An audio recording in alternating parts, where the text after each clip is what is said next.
As difficult as it is for me to talk about this subject, I only go through it so that I can help create awareness in the hopes that I might be able to prevent or help another family that is walking through what we went through.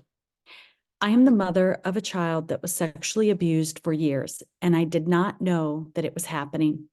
Several years ago, our life changed forever. I remember the day. I remember the call. The night before that call, I was carefree at a concert with a friend. I look back at those pictures today, and it was like I'm looking at another life. We are so thankful to God for the courage of a friend of our daughter to speak up at the risk of losing the friendship to save our daughter from suicide. She took initiative and she reached out to us. At the same time we were leaping into action, our daughter had a nervous breakdown at school and revealed to the guidance counselor that she had been sexually abused by a former neighbor.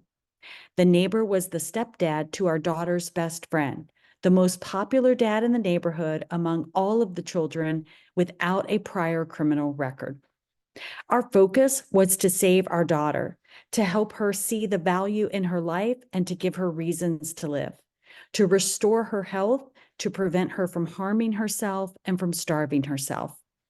After about a year of treatment, hospitalization, and therapy, she had the courage to press charges, not for revenge.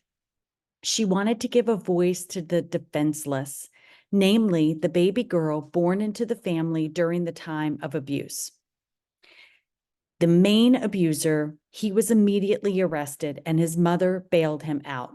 His cousin, who the girls were trafficked to, was also arrested and bailed out.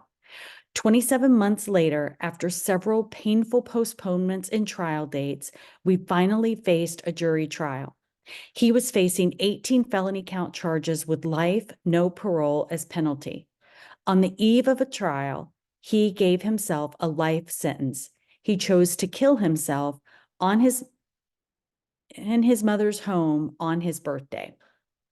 Recently, the trial against his cousin, who he trafficked the girls to, was completed. It was an emotional time. The jury found him guilty, and the judge sentenced him to 38 years, no parole, which will essentially be the rest of his life. There are no winners in this. So many families are devastated. Our daughter and her friend are our heroes. They stopped the reign of abuse and terror by these men from ever happening to any other children. We are so very proud of them, how strong they are, the courage they demonstrated, and the hope that they hold for their own future. What I've learned about predators and sex trafficking has been painful. This evil exists all around us, but it's awakened a fire within me to do something. Stopping child sexual abuse should not depend on the courage of a child. We are the adults.